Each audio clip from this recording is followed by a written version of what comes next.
G'day guys, welcome back to a new YouTube video.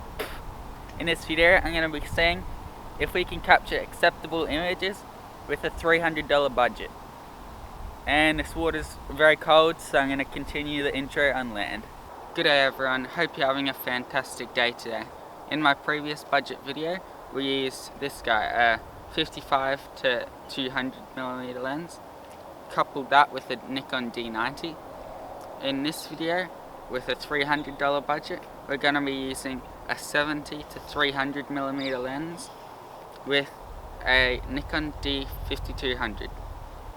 If I zoom them both out, you can see the size comparison there. So 70 to 300 is definitely a bit bigger. My usual setup for bird photography is a Sigma 150 to 600, and as you can see it's a lot bigger than the 300mm here. This 70 to 300, I think it's just mine, I broke the autofocus on it, so today I'm going to be using manual focus on this, but I think if you guys buy this new, it will have autofocus and it'll work with this body. I'm not too sure, probably do your research on that, but for this video I'm going to be using manual focus. Generally in bird photography we use this kind of lens, usually a 600mm. A lot of people use a 600mm f4 prime as well. So what's different from the $150 setup to the $300 setup? Well, the $300 setup with this Nikon D5200, you have more megapixels, which means you can crop a lot more, which is quite important in wildlife photography. The Nikon D90 only had like 12.5 megapixels or something, so you can't do a whole heap with that. This just gives you more options. Also, the most obvious difference, this has 300mm lens, and the $150 setup only had a 200mm lens. So not only will you be able to crop more, you can actually zoom in closer.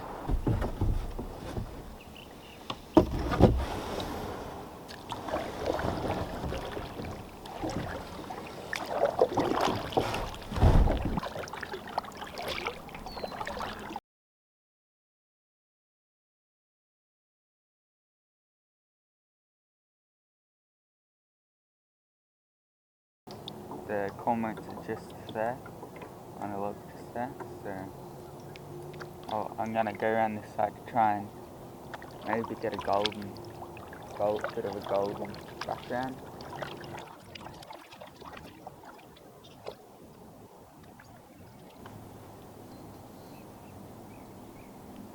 Now we're gonna try and go a bit closer.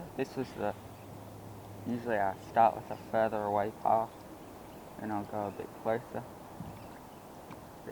just in case they scare away.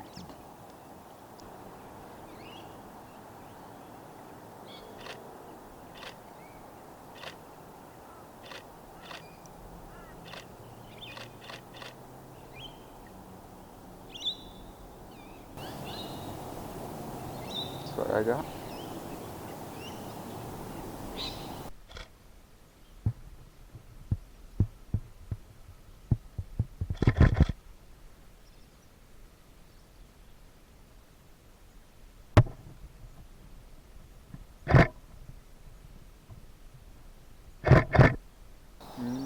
And they're gone. Got one with it yawning or something. It's pretty cool. Okay guys, as you can tell I'm out of the boat now, and some of you might have been thinking where I got those cormorants was a bit familiar, and that's because it was. It's the exact same perch that I got the kingfisher on in my first video. Right now what I think I'm going to do is go try and find some bush birds, maybe some honeyeaters or some wrens. I'm not too sure yet, but either one I'd be fine with.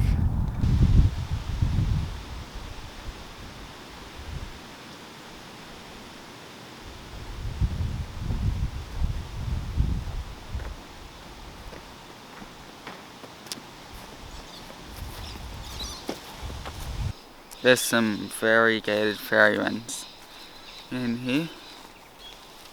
I'm gonna see if I can get some bit shots.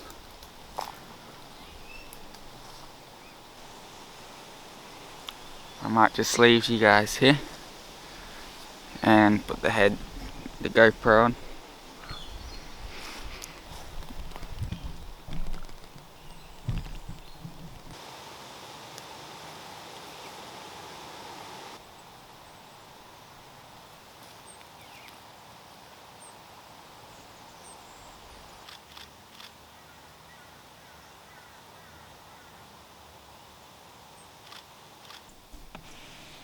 One is just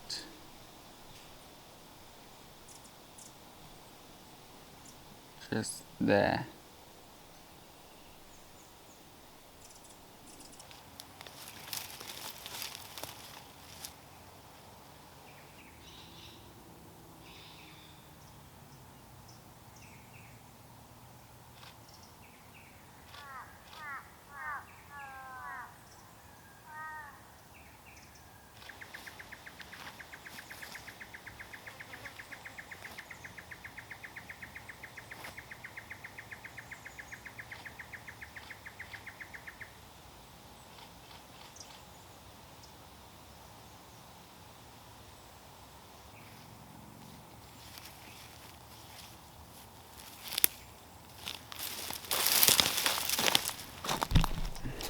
Okay, I just got some more shots of the female wren, which is quite nice. She's sat on a good perch. I think I'm gonna head back now and finish up for the day.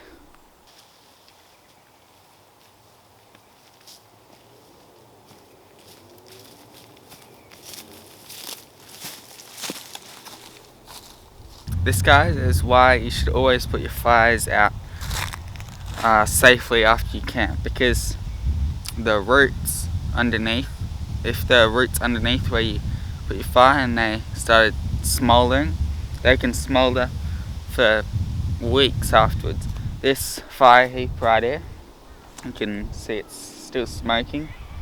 I don't know if you can see. Still smoking. That was set on fire probably like 5 days ago now, and because it was all dug up roots and they had dirt on them, they've just smouldered here for a few days. Don't worry, it's a totally registered and legal fire, but just be careful in national parks and always just smother your fire with water until it's just a pool of water. That's what I do anyway, and it ensures that you put it out and there won't be a bushfire after you. Okay, I just got back from birding.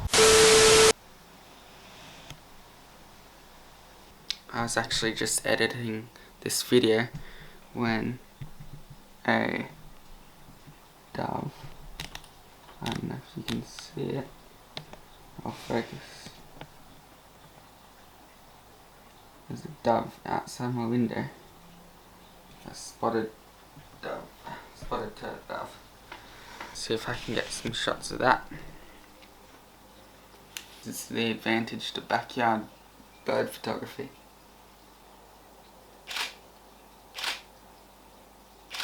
Okay, back to the video. Had a great time with this 70 to 300mm lens and Nikon d5200. That's really what bird photography and wildlife photography is all about. Getting out, seeing nature, and hopefully getting a good shot along the way. And I think I proved to you that this $300 setup was able to capture more than acceptable images. I actually used this setup for a few months prior to this video, and I captured shots like these.